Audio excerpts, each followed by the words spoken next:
আমি আগামী বছর জীবনে রমজান পাইতেও পারি, নাও পারি। আমি এই বছর যদি শবে কদর মিক্স করি, আমি জীবনে পাসি কিনা তার কোনো গ্যারান্টি নাই। আমি জীবনে শবে কদর পাসি কিনা এটা আমি কনফার্ম আমি বলতে পারি না, 100% সিউরিটি নয় আমি আমার জীবনে শবে কদর পাসি কিনা। অতএব আমি যদি জীবনে একবার পাই, আল্লাহ রসুল বলছেন সে এ কারণে আল্লাহ পাক তাকে মাফ করে দিতে পারেন। আল্লাহ পাক তার 1000 মাসের ইবাদতের সব তার আমলনামায় লিখতে পারেন। কদর নামে কোরআনে কারিমে আল্লাহ পাক একটা সূরা অবতীর্ণ করেছেন। কেন এ সূরা অবতীর্ণ করলেন? 97 নম্বর সূরা, সূরা কদর, মক্কায় অবতীর্ণ। এর শানে নজুল বিভিন্ন রিওয়ায়েতে আছে। আল্লাহ রসুলের দরবারে একবার বনি ইসরায়েলের এক ব্যক্তির আলোচনা করলেন, এক মুজাহিদের, যিনি 1000 মাস ইবাদতে লিপ্ত ছিলেন এবং তরবারি হাতে ছিলেন, দিনে জিহাদে লিপ্ত থাকতেন, রাতে ইবাদত বন্দেগী করতেন। তখন তার সম্পর্কে যখন আলোচনা করা হলো, সাহাবা আজমাইন বিস্মিত হলেন যে তাহলে তিনি যদি 1000 বছর জিহাদি করেন, আল্লাহর ইবাদতে লিপ্ত থাকেন, তাহলে আমাদের হায়াতে তো এত নয়, তাহলে কিয়ামতের দিন তারা তো আমাদের সে অনেক মর্যাদাবান হবেন। তখন আল্লাহ রসুল চিন্তিত হলেন, কথা তো ঠিকই। তখন আল্লাহ পাক তার সে আখিরি পয়গম্বরের মর্যাদা 1000 মাসের চেয়েও ইবাদত বন্দেগী করার সে একটি রাত্রি দিয়েছেন, যেটা তার চেয়ে উত্তম। তখন এ শবে কদরের আয়াত এবং সূরা কদর নাজিল হয়। জোরে বলি সুবহানাল্লাহ। অন্য রিওয়ায়েতে এসেছে বনি ইসরায়েলের 4 ব্যক্তি সম্পর্কে আল্লাহ রসুল আলোচনা করেছিলেন। ইউশা ইবনে নুন, হিজকিল, জাকারিয়া এবং আর এক ব্যক্তির, যাদের ইবাদত বন্দেগী ছিল 1000 মাসের অধিক এবং তারা আল্লাহর ইবাদতে লিপ্ত থাকতেন। তখন আল্লাহ রসুল এই 4 ব্যক্তির আলোচনা, এবং তারা নবীও ছিলেন, বললেন আখিরি পয়গম্বরের উম্মতের হায়াত 60 থেকে 70 বছরের মধ্যেই অধিকাংশই মৃত্যুবরণ করবে। আর তারা যদি 1000 বছর এরকম ইবাদত বন্দেগী করে থাকে, তাহলে কিয়ামতের দিন তারা আখিরি নবীর উম্মতের চেয়ে বেশি মর্যাদাবান হবেন। তখন আল্লাহ রসুলকে আল্লাহ পাক এই সূরা কদর নাজিল করেন এবং তার উম্মতেরা একটি রাত্রি ইবাদত বন্দেগী করলেন, তার চেয়েও বেশি সওয়াবের অধিকারী হবেন। জোরে বলি সুবহানাল্লাহ। সেই কদর আল্লাহ পাক, কদর শব্দের অর্থ হচ্ছে মহামণ্ডিত, গৌরবময়, সম্মানিত, ভাগ্য রজনী, বিভিন্ন অর্থ নেওয়া হয়েছে এই কদর শব্দের। সেই কদরের রাত্রিতে আল্লাহ পাক কোরআন অবতীর্ণ করেছেন এবং যত আসমানি কিতাব সব দিনই রমজান মাসে। 4টি বড় আসমানি কিতাব, তৌরাত 6 তারিখে, এরকম জব্বুর 13 তারিখে, এরপরে ইনজিল 18 তারিখে, আবার 21 বা 20 রমজান অতিবাহিত 21 রজনীতে, হাদিসে তফসিরে মাজহারিতে উল্লেখ করেছেন 21 রজনীতে 20 রমজান কোরআনুল কারীম আল্লাহ পাক অবতীর্ণ করেন। জোরে বলি সুবহানাল্লাহ। আল্লাহ রাব্বুল আলামিন জানায় দেন, ইন্না আনজালনাহু ফি লাইলাতিল কদরি, হে রাসূল আমি এই মহামণ্ডিত রজনীতে কোরআনুল কারীম অবতীর্ণ করেছি। এই মাসটা কোরআন অবতীর্ণের মাস। আল্লাহ রাব্বুল আলামিন এই কদরের রজনীতে কোরআন অবতীর্ণ করেছেন। আবার বলতেছেন, আমা আদরাকা মা লাইলাতুল কদরি, হে রাসূল আপনি কি জানেন কদরের রাত কি, কোন রজনী? আল্লাহ তার জবাবে বলছেন, লাইলাতুল কদরি খায়রুম মিন আলফি শাহরিন, কদরের রজনীটা হচ্ছে এমন রাত যে রাতটা 1000 মাসের চেয়েও উত্তম। তানাজ্জালুল মালাইকাতু ওয়ার রূহু ফিহা বিইজনি রাব্বিহিম, আল্লাহ পাক এই রাত্রিতে তানাজ্জালুল মালাইকাতু ফেরেশতাগণ অবতীর্ণ করেন, ওয়ার রূহু এবং আত্মা, কেউ বলছেন জিবরাইল আলাইহিস সালাম সহ, ফিহা বিইজনি রাব্বিহিম তারা আল্লাহর পক্ষ থেকে অবতীর্ণ হন, মিন কুল্লি আমরিন প্রত্যেক কাজের জন্য, সালামুন হিয়া হাত্তা মাতলাইল ফাজরি। আর আল্লাহ রাব্বুল আলামিন বলছেন এটা এমন একটা সম্মানিত রজনী, সেটা এত সম্মানিত থাকে যতক্ষণ পর্যন্ত সেই দিনের সূর্য উদয়িত হয়নি ততক্ষণ পর্যন্ত এই রাত মহা সম্মানিত এবং কল্যাণময়, শান্তিময়, বরকতময়। জোরে বলি সুবহানাল্লাহ। এই কদরের রজনী, এই রাত্রিতে আল্লাহ পাক সূরা কদর অবতীর্ণ করেছেন রমজান মাসে, কিংবা এই রাত্রিতে। এই কদরের দ্বারা মুফাসসিরে কেরাম বোঝাইছেন যে আল্লাহ পাক লাইলাতুল মুবারাকা, সূরা দুখানে বলছেন ইন্না আনজালনাহু ফি লাইলাতিন মুবারাকা। এই লাইলাতুল মুবারাকা বরকতময় রজনী, এই রজনীটাও হচ্ছে কদরের রজনী। আবার হাদিসে আল্লাহ রাসূল বলছেন ইন্নাদ দুআ খামসা লায়ালিন নিসফু শাবান ওয়া লাইলাতুল কদর ওয়া লাইলাতুল ঈদাইন। আল্লাহর নবী বলছেন আউয়ালুর রজব, আল্লাহ পাক 5টা রজনীতে এই বান্দার দোয়া কবুল করে থাকেন। আউয়ালুর রজব, নিসফু শাবান, রজব মাসের প্রথম রজনী, শাবান মাসের এরকম মধ্যবর্তী শাবানের রজনী, এরপরে লাইলাতুল কদরের রজনী, এরপরে লাইলাতুল ঈদাইন, 2 ঈদের রজনী। আল্লাহর নবী বলছেন এই 5টা রাত্রিতে আল্লাহ রাব্বুল আলামিন বান্দার দোয়া কবুল করে থাকেন। আর এমন রাত্রি দিয়ে আল্লাহ পাক আখিরি নবী মুহাম্মদুর রাসূলুল্লাহ সাল্লাল্লাহু আলাইহি ওয়াসাল্লামের উম্মতগণকে সম্মানিত করেছেন, যেটা 1000 মাস ইবাদত করলে যে সওয়াব হয়, একটা রাত্রি যদি কেউ ইবাদত করে তার চেয়েও বেশি সওয়াব তার আমলনামায় লেখা হয়। কিন্তু সেই রাতটি কোন রজনী, কোন তারিখ, এ ব্যাপারে আয়েশা রাদিয়াল্লাহু তাআলা আনহা বুখারীর হাদিসে বর্ণনা করেছেন। ওয়াল আয়েশা রাদিয়াল্লাহু তাআলা আনহা ক্বালাত ক্বালা রাসূলুল্লাহ সাল্লাল্লাহু আলাইহি ওয়াসাল্লাম, হযরত আয়েশা সিদ্দিকা রাদিয়াল্লাহু তাআলা আনহা বর্ণনা করেন, আল্লাহ রাসূল বর্ণনা করেন তাহাররাউ লাইলাতুল কদরি ফিল আত্রি মিন আশরিল আওয়াখির রমজান। তোমরা সবে কদরের রজনীকে তালাশ করো, অন্বেষণ করো, এরকম কদরের রাত্রিকে অন্বেষণ করো। ফিল আত্রি আশরিল আওয়াখির রমজান, যে রমজান মাসের শেষ দশকের বেজোড় রাত্রিগুলোতে, রমজান মাসের শেষ দশকের বেজোড় রাত্রিতে আল্লাহর নবী বলছেন তোমরা সবে কদর তালাশ করো। এই জন্য আল্লাহ পাক সবে কদরকে আল্লাহ রসুলকে জানায়া দিছিলেন। সবে কদরের অধ্যায় বাবুল লাইলাতুল কদর, মেশকাতের হাদিসে বিভিন্ন হাদিস থেকে নেওয়া হয়েছে।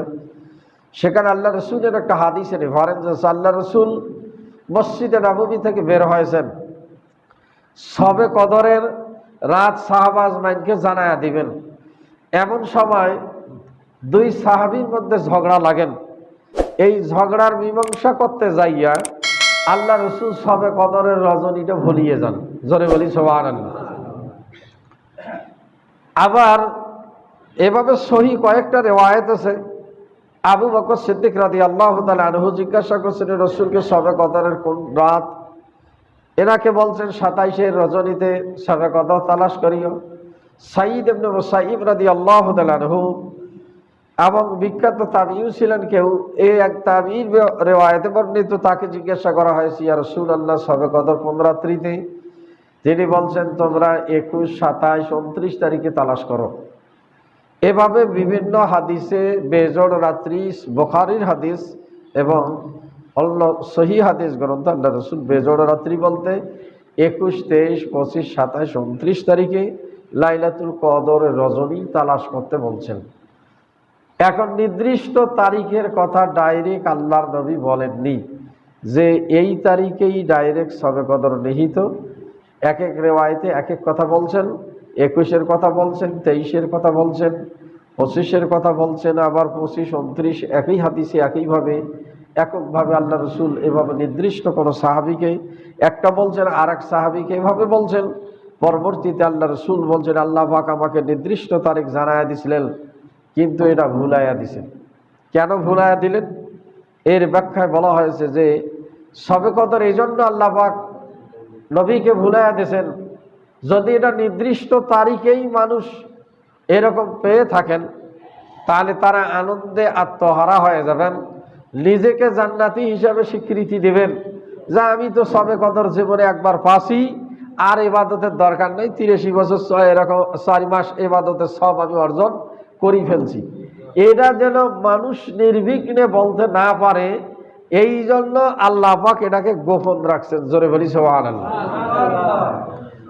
তবে আল্লাহর নবী বলছেন, যদি তারা যদি অনুসন্ধান করে লাইলাতুল কদরে ফিল অতরে আশরিল আওয়াখির, রমজান মাসের শেষ দশকের বেজোড় রাত্রিগুলোতে, তাহলে অন্তত তারা সবে কদর থাকি মাহরুম হবে না।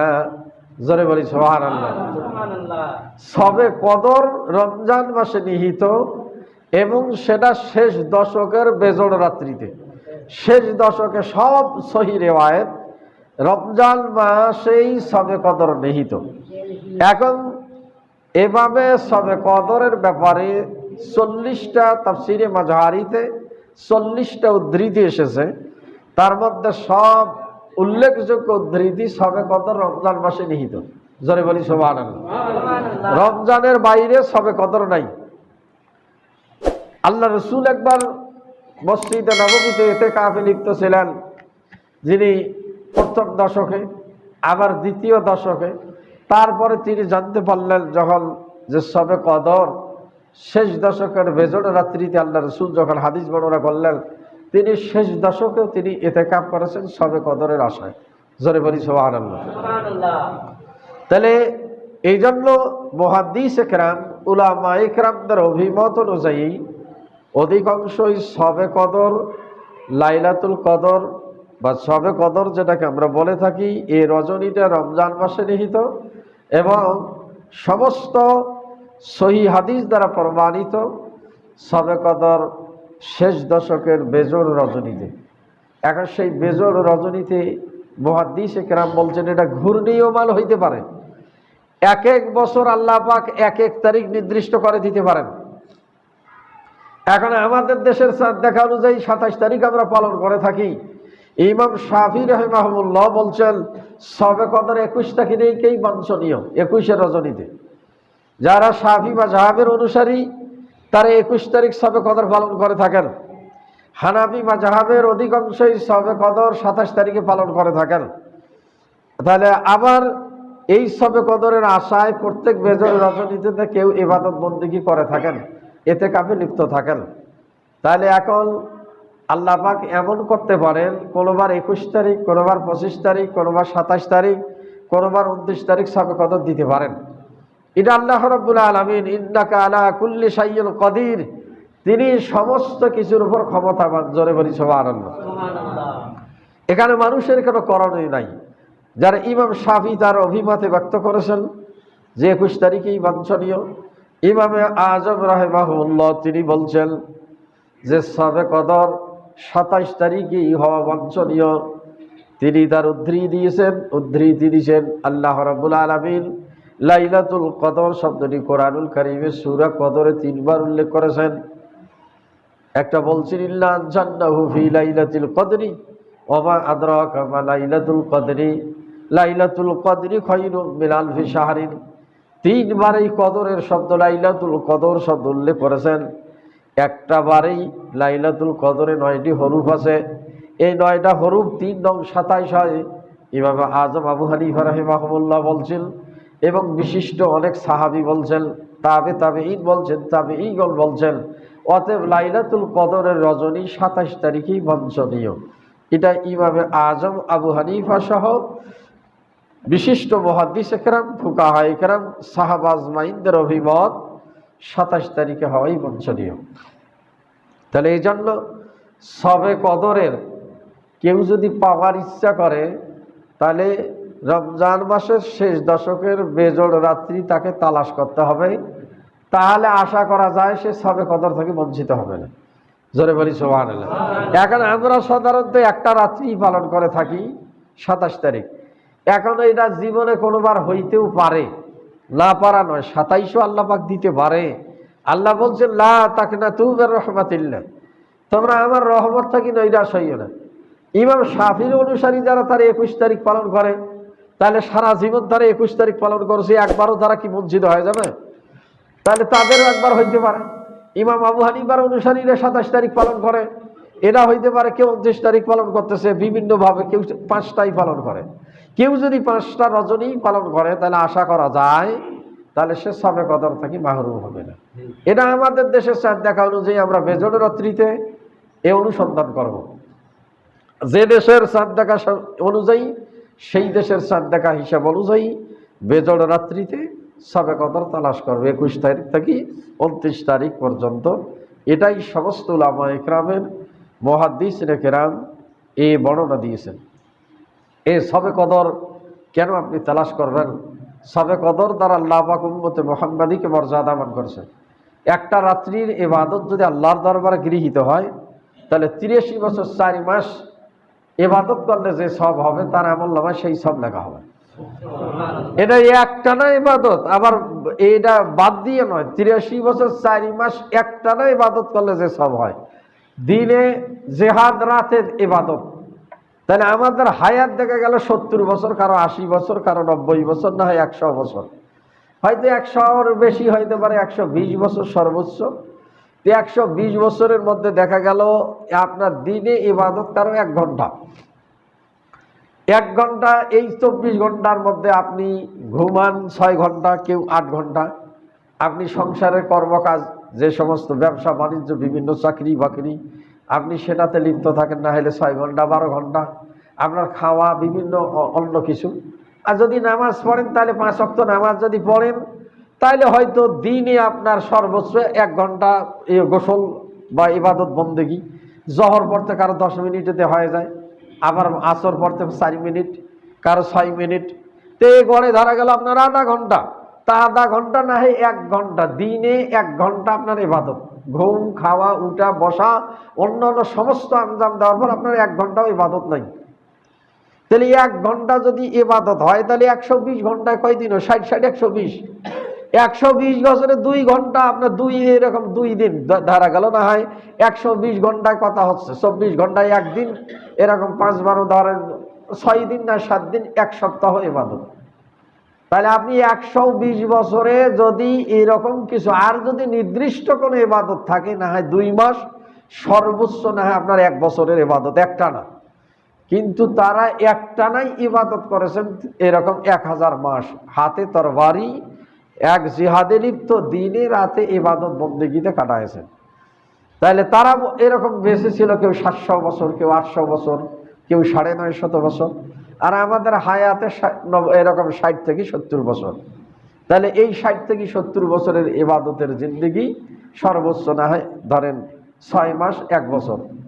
এই তুলনায় তাদের সেই মর্যাদায় আমরা আসীন হইতে পারবো না। এই জন্য যদি আল্লাহর দরবারে এই একটা রাত্রি কবুল হয়ে যায়, আল্লাহ রসুল বলছেন, আল্লাহ পাক বলছেন, তার 1000 মাসের চেয়েও বেশি সওয়াব তার আমলনামায় লেখা হবে। এই জন্য লাইলাতুল কদরে খায়রুম মিন আলফি শাহরিন আল্লাহ রাব্বুল আলামিন নিজে বলছেন, এবং উম্মতে মুহাম্মাদীকে আশ্বস্ত করেছেন, আখিরি পয়গম্বরকে আশ্বস্ত করেছেন এই একটা রাত্রির মর্যাদা। এই জন্য এই রাত্রিটা তালাশ করা জরুরি। যারা রোজাদার, যারা ইমানদার, যারা মুসলমান, আল্লাহর নবী বলছেন, আবি হুরায়রা রাদিয়াল্লাহু তাআলা আনহু قال قال رسول الله صلى الله عليه وسلم من قام في ليلة القدر إيمانا واحتسابا غفر له ما تقدم من ذنبه। হযরত আবু হুরায়রা রাদিয়াল্লাহু তাআলা আনহু বর্ণনা করেন, আখিরি নবী মুহাম্মদুর রাসূলুল্লাহ সাল্লাল্লাহু আলাইহি ওয়াসাল্লাম ফরমান, যে ব্যক্তি লাইলাতুল কদর রজনীতে ঈমান এবং ধৈর্যের সহিত ইবাদত বন্দেগী করবে, নামাজ আদায় করবে, আল্লাহ পাক তার জীবনের সব গুনাহগুলো মাফ করে দিবেন। মান হুরিমা খায়রাহা ফাকাদ হুরিমা। এরপর আল্লাহর নবী বলছেন, যে ব্যক্তি সবে কদরের কল্যাণ থেকে মাহরুম হলো, বঞ্চিত হলো, সে যেন আল্লাহ রাব্বুল আলামিনের সমস্ত কল্যাণ থেকে বঞ্চিত হলো। জোরে বলি নাউজুবিল্লাহ। আপনি নামাজ পড়েন, আপনি মুসলমান, এত বড় একটা সম্মানিত রজনী, এটা আপনি পাওয়ার কোনো চেষ্টাই করেন না। এই ব্যাপারে আপনি উদাসীন, এই ব্যাপারে আপনি ভ্রুক্ষেপেই করেন না। এখন হয়তো রোজা আছেন, নামাজই নাই। কেউ রোজা আছে, খালি তারাবি পড়ে, তাও 4 রাকাত আর 8 রাকাত পড়ি চলি যায়, আর 5 ওয়াক্ত নামাজেই নাই। আবার দেখা যাচ্ছে কেউ হয়তো বা এরকম খালি তারাবি তাসি অ্যাটেন্ড হয়, রোজাই নাই, মানুষ দেখানো ইফতার। কেউ আবার রোজা আছেন, দ্বিধারসে হোটেল চালাইতেছেন, খালি বেরোজগারীদেরকে জনমের খাওয়া খাওয়াইতেছেন। খিলেন, যত খিলেন, যান খান, কিয়ামতের দিন এরাও আপনারও বিপক্ষে সাক্ষী দেবে। আপনি রোজাদার আর আপনি বেরোজগারীদেরকে খাওয়ান, জোরে বলি নাউজুবিল্লাহ।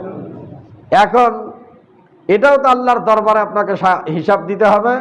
আর যে এখন সব কিছু করার পরেও এরকম রোজা নামাজ পড়িও আল্লাহর দরবারে গৃহীত হচ্ছে কিনা, এ নিয়ে চিন্তিত ছিলেন সাহাবা আজমাইন। ওমর ফারুক রাদিয়াল্লাহু তাআলা আনহু ঈদের দিনে দরজা দিয়ে কাঁদছেন, আমার রোজা নামাজ আল্লাহর দরবারে কবুল হয়েছে কিনা, আল্লাহ আমাকে মাফ করছেন কিনা, আমি কিভাবে ঈদের আনন্দ করি। আর আপনি খালি 4 রাকাত পড়ি নামাজ আর খালি রোজা রাখি, নামাজই নাই, এখন সবে কদরের কোনো বলাই নাই, আর আপনি মনে করছেন জান্নাতের দরজা আমার জন্য খোলা, জোরে বলি নাউজুবিল্লাহ। এরকম আশা করা আহাম্মকি। তবে আশাও করতে বলছেন আল্লাহ রসুল এবং ভয়ও করতে বলছেন, কিন্তু ভয় নাই খালি আশা করবেন তা হবে না, ভয়ও থাকতে হবে, আশাও থাকতে হবে। আল খাউফু ওয়ার রাজাহু নাজাহানি, আল্লাহর নবী বলছেন ভয় এবং আশা এই দুইটির মধ্যে তোমাদের সফলতা। কিন্তু আপনার কোনো ভয়ই নাই, আপনি ডোন্ট কেয়ার, রোজা আছেন, বাস কিসির এত নামাজ পড়া লাগে, এখন তারাবিও নাই, ফরজ নামাজও নেই। আবার খালি কেউ হয়তো তারাবি 8 রাকাত 4 রাকাত পড়ি যাচ্ছেন ফরজ রোজা রাখিয়ে, আর ফরজ নামাজ 5 ওয়াক্ত নাই, কোনো বিয়ে বালাই নেই, আপনার কোনো ভুরুক্ষেপই নেই। তাহলে আপনি সবে কদরের তার তো কোনো প্রশ্নই নাই, তাই কি জন্য সবে কদর তালাশ করবে? যার নামাজেরই গুরুত্ব নাই, তার নফল নামাজের সবে কদরের তালাশের কোনো গুরুত্ব আছে? তার গুরুত্বই তো নাই। ফরজ যার নাই, তার নফলের কোনো গুরুত্ব থাকার প্রশ্নই নেই, থাকে না। আর হয়তো কেউ এই সবে কদরের আশায় জীবনে নামাজ পড়বে না, সেদিন হয়তো আসবে, এরকম দেখা যাবে যে আইজিত সুযোগ। কিন্তু আল্লাহ দোয়া কবুল করতেও পারে, এটা অসুবিধা নাই, আল্লাহ দোয়া কবুল করতে পারে। কিন্তু সেই স্তরে যদি আপনি তওবাকারী হন, যে আল্লাহর দরবারে যদি একনিষ্ঠ তওবা করেন, সবে কদরের রাত্রিতে আল্লাহ পাক দোয়া কবুল করেন, তাহলে আল্লাহ দোয়া কবুল করতে পারে। কিন্তু সবে কদরের নির্দিষ্ট রাত বলেন নাই, নিসফ শাবানের যেমন নির্দিষ্ট রজনী আছে, আল্লাহ রসুল বলছেন কিন্তু সবে কদরের 5টা রজনী, 5টা রজনীতে আপনাকে চেষ্টা সাধনা করতে হবে। কমপক্ষে এশার নামাজ এবং ফজরের নামাজ কেউ যদি জামাতে আদায় করে, তাহলে সে সবে কদর থেকে মাহরুম হবে না, জোরে বলি সুবহানাল্লাহ। আবার সবে কদরের নিশানা আল্লাহর নবী হাদিসে বলছেন, এক সাহাবী আল্লাহ রসুল বলছেন সেই দিন সূর্যের কিরণ তির্যক ভাবে উঠবে না, যেই দিন সবে কদরের রাত্রির পরের দিন, এবং গাছপালা তরুলতা আল্লাহ রাব্বুল আলামিনকে সেজদা করে। সাহাবা আজমাইন সেজদা করছিলেন, এরকম দেখছেন কাদা মাটি এবং গাছপালা তরুলতাগুলো আল্লাহ রাব্বুল আলামিনকে সেজদা করতেছে। এ নিদর্শন অনেকে দেখতে পেয়েছিলেন। সবে কদরের সমস্ত মাখলুক আল্লাহ পাকের সেজদায় নিমজ্জিত হয়ে যায়। সেই দিন এমন নিদর্শন আরো বলছেন, কুকুর ঘেউ ঘেউ করে না, অতি গরমও নয়, অতি শীতও সেই দিন অনুভব হয় না, এরকম অনেক সিমটম হাদিসে আল্লাহর নবী বলছেন। এবং সেই দিন আল্লাহ পাকের ফেরেশতা আরশে আজিম থেকে আল্লাহর নবী বলছেন কাবকাবা নামে একটা জায়গা আছে, এই কাবকাবা থেকে কুবকাবা, কিন্তু কাবকাবা হাদিসের ইবারতে আছে। এরকম জিবরাইল আলাইহিস সালাম, এখানে আল্লাহ পাক কোরআনে বলছেন তানাজ্জালুল মালাইকাতু ওয়ার রূহু, সেই দিন আল্লাহ রাব্বুল আলামিন ফেরেশতা অবতীর্ণ করেন।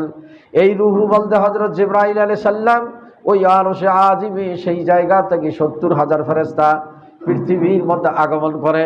পৃথিবীতে আগমন করে 4 জায়গায় তারা পতাকা নির্ধারণ করেন। একটা সিনায়ে কাবা, কাবা আর 70 পতাকা নির্ধারণ করেন আল্লাহর নবীর রওজায়, এবং তুরে সিনে পাহাড়ে বাইতুল মুকাদ্দাসে। এই 4 জায়গায় এই ফেরেশতা মণ্ডলী জিবরাইল নেতৃত্ব দেন। 4 জায়গায় তারা পতাকা নির্ধারণ করে। সারা দুনিয়ায় এই ফেরেশতারা যে জায়গায় মানুষ ইবাদত বন্দেগী করে সবে কদরের রাত্রিতে মসজিদে, এবং যে জায়গায় সম্মিলিতভাবে নামাজ আদায় করে, ওই জায়গায় তারা সমবেত হয়, ওই লোকগুলোর সঙ্গে ইবাদতে শামিল হয়, তাদের সঙ্গে সালাম বিনিময় হয়। যখন ওই ফেরেশতারা তাদের সঙ্গে মিলিত হয়, সেই দিন মানুষ শান্তি অনুধাবন করে এবং ইবাদতে একটা আত্মতৃপ্তি অনুধাবন করে, জোরে বলি সুবহানাল্লাহ। এরকম কিছু নিদর্শন সবে কদরের হাদিস দ্বারা প্রমাণিত, কিন্তু এটা আল্লাহ রাব্বুল আলামিন এই ভালো জানেন এখন কাকে সে অনুধাবন করার শক্তি দিবেন তিনিই ভালো জানেন এই এই সিমটমগুলো পাওয়ার। এই জন্য সিমটম যদি নাই পাই, কিন্তু আমরা সেই রজনীতে, বেজড় রজনীতে, যেটা আল্লাহ রাসূল বলছেন তাহাররাউ লাইলাতুল কদরি ফিল অত্রি আসমিল আশরিল আওয়াখিরি, রমজান মাসের শেষ দশকের বেজড় রাত্রিতে তোমরা এটা তালাশ করো, এই অন্বেষণ করো। এই জন্য যারা রোজাদার, যারা নামাজি, যারা সবে কদরের আশা রাখতে চান, সবে কদর পাওয়ার আশা, অন্তত বেজড় রাত্রিগুলোতে এশার নামাজ, ফজরের নামাজ জামাতে আদায় করতে হবে। কিছু সময় সবে কদরের বেজড় রাত্রি আপনি একাকী হন, কিছু সময় আল্লাহর ইবাদত বন্দেগীতে কাটিয়ে দিবেন। 21, 23, 25, 27, 29 এ সময়গুলো কাটিয়ে দিবেন। কোরআন তেলাওয়াত হোক, তাসবিহ তাহলিল হোক, নফল নামাজ হোক, এই কিছু সময়ে যদি কেউ অতিবাহিত করে এবং এই দুইটি নামাজ যদি কি করে জামাতের সহিত আদায় করে, তাহলে তারা সবে কদর থেকে বঞ্চিত হবে না, মাহরুম হবে না। এ কারণে আল্লাহ রাসূল বলছেন, কেউ যদি ইশার নামাজ জামাতে আদায় করে এবং ফজরের নামাজ জামাতে আদায় করে, সারা রাত্রি দাঁড়িয়ে ইবাদত করলে যে সওয়াব হয়, আল্লাহর নবী বলছেন সেই সওয়াব তার আমলনামায় লেখা হয়। তাহলে আপনি যদি সারা রাত দাঁড়িয়ে ইবাদত করেন, তাহলে সবে কদর থেকে মাহরুম হওয়ার তো প্রশ্নই আসে না। তাহলে সবে কদর সারা রাত দাঁড়িয়ে ইবাদত করা কষ্টকর। এশার জামাত, ফজরের জামাত নামাজ আদায় করা সহজ নামাজিদের জন্য, বেনামাজিদের জন্য সহজ নয়। আল্লাহ বলছেন ইন্নাহা কাবীরাতুন ইল্লা আলাল খাশিঈন, নামাজ এত সহজ ইবাদত নয়, আল্লাহরে যারা ভয় করে তাদের জন্যই হচ্ছে নামাজ সহজ। জোরে বলি সুবহানাল্লাহ। আল্লাহর ভয় যাদের নাই তাদের জন্য নামাজ সহজ নয়। কত নামাজি দেখলাম রোজার নামাজ ধরে, রোজা যাওয়াও শেষ, নামাজও শেষ। জোরে বলি নাউজুবিল্লাহ। এটা আইজে দেখতেই আছি 40 বছর থাকি, কতজন কারে দেখলাম, দেখতে দেখতে অনেকে এই ধরে বুড়ে হয়ে গেল, এই রোজার ধরে বলে ফির সামনে রোজা আসলে ধরে। আইবার মনে করলাম এই 2-1 মাস কারো টেকে, কারো আরো 3 মাস টেকে, একটু বেশি সময় টেকে, যেই দেখা যায় এই শয়তান ভর করে যায়, 1 কিলো পাক্কা নামাজি হয়ে যায়, ফির দেখা যায় সব শেষ। জোরে বলি নাউজুবিল্লাহ। তাহলে এ নামাজকে আল্লাহ বলছেন ইন্নাহা কাবীরাতুন ইল্লা আলাল খাশিঈন, নামাজ সহজ ইবাদত নয়, তবে আল্লাহর যারা ভয় করে তাদের জন্য সহজ। আল্লাহর ভয় না থাকলে সে 5 ওয়াক্ত নামাজ সঠিকভাবে আদায় করতে পারে না, কোশ্চিন কালেও না। আল্লাহ ভীতি যার অন্তঃকরণে নাই, সে সহিভাবে রোজা রাখতেও পারে না, তার রোজার মধ্যেও ভেজাল থাকবেই। সে মিথ্যা কথা রহরহ বলবে, সারাদিন রোজা রাখবে, উপবাস হারাম খাদ্য দিয়ে তার সেহুরি করবে, তার রোজার কোনো গুরুত্বই থাকবে না। আল্লাহর ভয় যার নাই তার নামাজ সঠিক হবে না, রোজার গুরুত্ব থাকবে না, তার আবার সবে কদর কি। আল্লাহর ভয় যাদের আছে, যাদের পাওয়ার আশা আছে, আমি আগামী বছর জীবনে রমজান পাইতেও পারি, নাও পারি, আমি এই বছর যদি সবে কদর মিক্স করি, আমি জীবনে পাসি কিনা তার কোনো গ্যারান্টি নাই। আমি জীবনে সবে কদর পাসি কিনা এটা আমি কনফার্ম আমি বলতে পারি না, 100% সিউরিটি নয় আমি আমার জীবনে সবে কদর পাসি কিনা। অতএব আমি যদি জীবনে একবার পাই, আল্লাহ রাসূল বলছেন সে এ কারণে আল্লাহ পাক তাকে মাফ করে দিতে পারেন। আল্লাহ পাক তার 1000 মাসের ইবাদতের সব তার আমলনামায় লিখতে